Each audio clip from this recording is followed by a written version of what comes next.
Bonjour et bienvenue pour cette nouvelle séquence des paroles de la vie éternelle. Je vais lire ce texte qui relate des paroles que Jésus adressa aux Juifs qui croyaient en lui. Il dit aux Juifs qui avaient cru en lui, « Si vous demeurez dans ma parole, vous êtes vraiment mes disciples. Vous connaîtrez la vérité et la vérité vous affranchira. » Et au verset 36 de Jean 8, il dit, « Si donc le Fils vous affranchit, vous serez réellement libres. » Jésus s'adresse à des Juifs, à des religieux pour leur dire, « Eh bien, si vous demeurez dans mes paroles, vous êtes vraiment mes disciples. » Comme quoi, Jésus n'est pas venu pour établir une religion. Jésus ne nous demande pas d'être des religions, il nous demande d'être des disciples. Des disciples qui veut dire des élèves. Et tu resteras toujours disciple, disciple de Christ. Qui signifie que tu seras toujours constamment en apprentissage. Un disciple, c'est un élève qui apprend. Donc, il ne nous demande pas de rester figé dans la religion. Donc, Jésus ne s'attend pas à ce que tu sois un bon religieux, mais il veut que tu sois un bon disciple, comme il dit, le disciple accompli qui sera comme son maître. Je parle de ces côtés disciples parce qu'un disciple, c'est quelqu'un qui évolue. Ce n'est pas quelqu'un qui reste figé dans une position. Or, beaucoup de personnes en venant à Christ se trouvent dans les églises ou ailleurs avec des pasteurs, des chefs religieux, des responsables religieux qui leur enfilent ce que j'appelle une camisole religieuse. Une camisole, la religion comme une camisole. La religion qui les enchaîne. S'il y en a un qui veut poser des questions, qui veut réfléchir, on va dire, ah, toi, tu es un rebelle. Si la personne veut chercher à comprendre, non. Tu poses trop de questions. Tu réfléchis trop. Ces dirigeants vont dire aux gens, il faut écouter, il faut quoi? Il faut obéir sans comprendre, c'est la parole. C'est la foi. Mais Jésus qui demandait à ses disciples d'avoir la foi, en leur parlant, il disait, écoutez et comprenez. Ce n'est pas seulement écouter et croyez. Ta foi doit être accompagnée d'une compréhension de Christ. Sinon, cette foi va être transformée en une forme d'aliénation. Quelqu'un va te dire, comme tu crois, eh bien, il te conduit où il veut. Je vais aborder ce passage de l'Ancien Testament que beaucoup de personnes m'ont cité dans des commentaires, qui s'ouvre dans Nombre, chapitre 23, verset 19, où il est dit, « L'Éternel n'est pas un homme pour mentir, ni un fils d'homme pour se repentir. » Mais quand je lis dans l'Ancien Testament, je trouve plus de 14 passages qui nous montrent l'Éternel qui s'est repenti. Beaucoup de textes d'Éternel s'est repenti du mal qu'il voulait faire, s'est repenti du mal qu'il allait faire. Ah bon?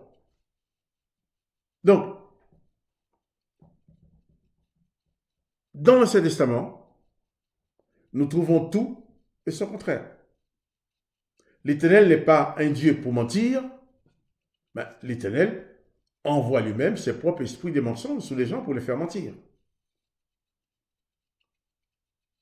Il ne s'agit pas pour moi de dire quelque chose contre l'Éternel. Qui suis-je? Mais il s'agit d'arriver à une compréhension des choses. Jésus-Christ est venu parce que l'Ancien Testament n'avait rien pour nous sauver. L'Ancien Testament, c'est le livre de l'imperfection. On voit même l'Éternel fait des choses, il se répand de ce qu'il a fait. Il se répand d'avoir fait l'homme. Il se répand de certaines choses qu'il a fait. Déjà dans Genèse 6, versets 6 à 7, l'Éternel s'est repenti d'avoir fait l'homme. Il dit non seulement il s'est repenti, mais il est affligé dans son cœur. Dans 1 Samuel 15, l'Éternel s'est repenti. Dans 2 Samuel 24, versets 15 et 16, nous parle de l'Éternel qui s'est repenti. Dans 1 Chronique 21, verset 14-15, l'Éternel s'est repenti. Dans Amos aussi, l'Éternel s'est repenti. Il n'y a que Jésus qui pouvait dire lequel de vous me convaincra de péché. Nous n'avons jamais vu Jésus en repentance parce qu'il n'en avait pas besoin, parce qu'il vivait dans la perfection. C'est le seul homme qui était sans péché. C'est le seul. Lorsqu'on voulait l'accuser, on a dit il doit mourir parce qu'il enseigne des choses que notre religion, notre Dieu ne nous permet pas d'accepter. Jésus ne veut pas que nous soyons des religieux, mais il veut que nous soyons des disciples, que nous soyons des hommes et des femmes qui apprennent toujours, que nous soyons toujours en train d'évoluer dans la connaissance du Christ, la connaissance de sa parole. Certaines personnes me disent, oui, mais tu parles contre l'Éternel. Mais non, je ne parle pas du tout contre l'Éternel. Qui suis-je? Je ne me permettrai jamais.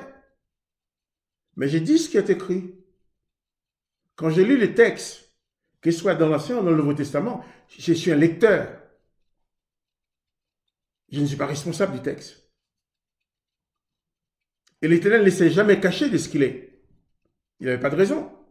Quand par exemple il a voulu piéger Pharaon, mais il a dit à Moïse, va dire à Pharaon, laisse aller mon peuple, mais sachant que moi l'Éternel, je l'ai déjà endurci, il ne va pas laisser aller, puis comme il ne va pas vous laisser aller, je vais frapper.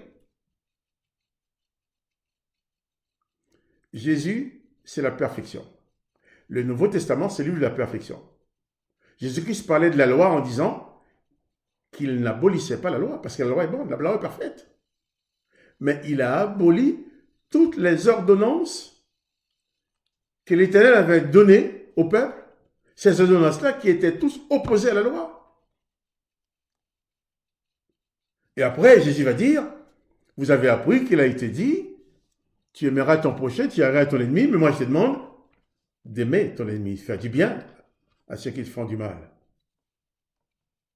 Et après, il va dire, soyez donc parfaits, comme votre Père céleste est parfait. Là, il y a la perfection. Mais autant que vous allez nager dans l'Ancien Testament, eh bien, vous allez vous nourrir de tout et son contraire. De la bonne nourriture et du poison, de la bonne nourriture et du poison, de la bonne nourriture et du poison.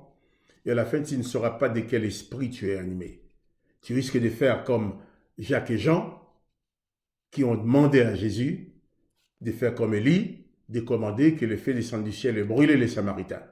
Jésus va leur dire, ben, vous ne savez pas de quel esprit vous êtes animé. Moi, je ne suis pas venu pour détruire les âmes, mais pour les sauver. Prends ta liberté. Il faut désapprendre tout ce que la religion t'a appris pour apprendre vraiment avec Jésus, pour devenir disciple de Jésus-Christ. Abandonne la religion et embrasse Jésus-Christ. Et tu auras une autre vie. Je peux encore revenir sur ces choses. J'y reviendrai certainement. Mais réfléchis bien. Tu es appelé à être disciple de Christ. Mais tu n'es pas appelé à être des religions. Il faut casser la camisole religieuse pour prendre ta liberté. Le Christ, le Fils du Père, t'a franchi, que tu sois réellement libre pour vivre ta vie et produire des œuvres conformes à Christ, et que tous ces esprits mauvais ou bons qui naviguent dans l'Ancien Testament n'aient plus aucun pouvoir sur toi.